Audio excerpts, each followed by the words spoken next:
Back, it's about 12 minutes to 7, and it's time for us to go to Nigeria, the most populous country populous, I should say. It's filled to capacity, the most populous country in the African continent. And Leanne has gone and made the circle bigger. She's added at least one more person and a number of other people that form the part of Morning Live's crew. It's all because SAA is launching a direct flight from South Africa to Abuja in Nigeria. So Leanne is standing by. Hello to you, Leanne Manus.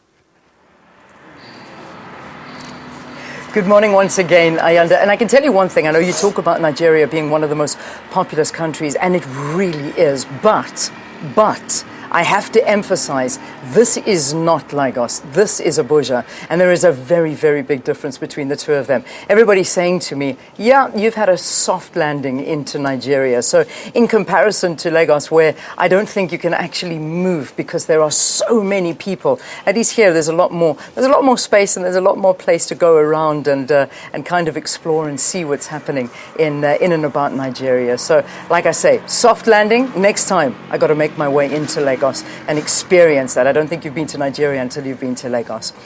Let's talk about a very, very serious issue, and an issue that certainly got the world talking when it came to headlines and the news of those young girls. If we take our minds back to the 14th of April, back in 2014, how can we forget when those 276 young girls were abducted by Boko Haram, and of course happening in Chibok in the Borno state of Nigeria.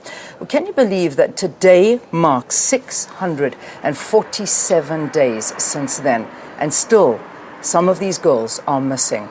Well, let's talk about this, and let's bring in somebody who's really trying very, very hard to continue the struggle to bring them back. Bukky Shonibare is it's a media strategic committee for Bring Back Our Girls. Bukky, thank you very much for talking to us here on the program, and welcome. Thank you. We talk about these young girls, 276 of them. Obviously, a few of them managed to escape. How many are still missing?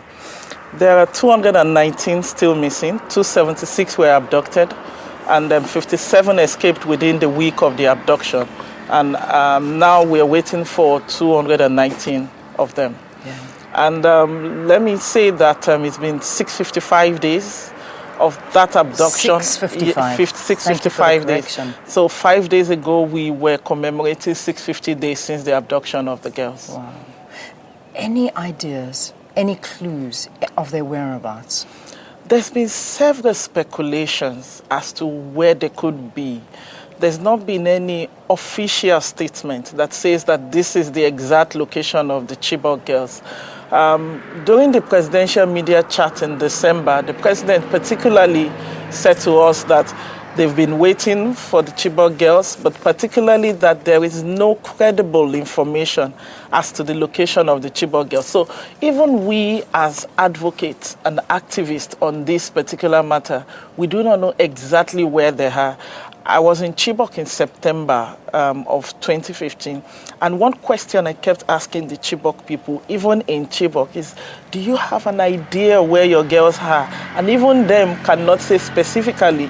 There's just been speculation that they could be in Sambisa Forest, the very quote-unquote very popular Sambisa Forest, which is really wide and extends across different states of Nigeria. But we can't say specifically where the Chibok girls are. Yeah.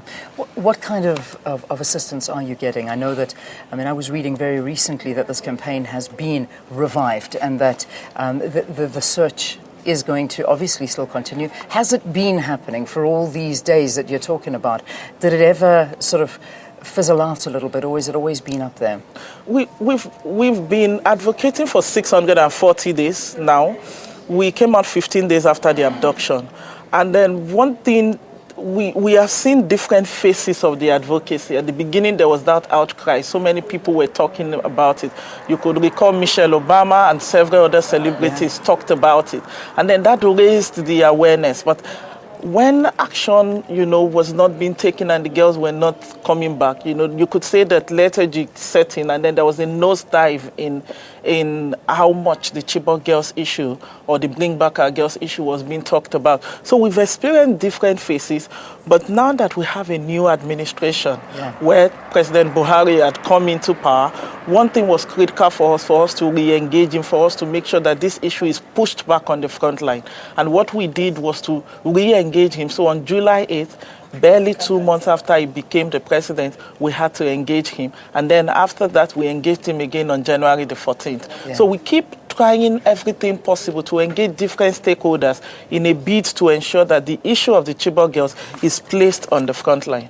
Give us an idea of how far Chibok is from here. I know when we were doing a tour of the city, the guide was telling us it was approximately 12 or so hours from Abuja. Is that correct? It will be more than that because when we went to Yola, to Chibok, for instance, we had to fly to Yola. Abuja to Yola is about an hour flight, and from Yola to Chibok was about 6 to 7 hours. Okay. That is within the northeast. We are in the north central, and Chibok is in the northeast. So you could do a rough calculation, and anytime the parents are coming to Abuja, for instance, they practically spend the whole day, if not a day and a half on the road. And then bear in mind also that because of the insurgency, several roads have been blocked. So there is no access road that would have hastened the process from Chibok to, for instance, a place like Abuja. So they have to go through several other states and communities before they can get here. Several roads are still being blocked, maybe because of Boko Haram presence or because of security. Every security presence in that region. So you could do a rough calculation to say between 22 to 24 hours. Wow. Yeah. All right. Let's leave it there. We wish you the best of luck. Thank you very much. In the find and the search for these young girls. Thank you. As we say, it's been such a long time since these young girls have disappeared. 655 days as we speak now that these young girls have been missing, and now it's once again a campaign to try and bring back our girls, something that is huge and a global campaign, and let's hope something does come of it. Good luck. Thank you again for talking to us here on the program. Thank you very much. All right, let's go back to South Africa now. If you've just tuned in, we're coming to you live from Abuja, Nigeria. It's a first for the Morning Live team. We're always crossing here, but to be here, it's absolutely wonderful.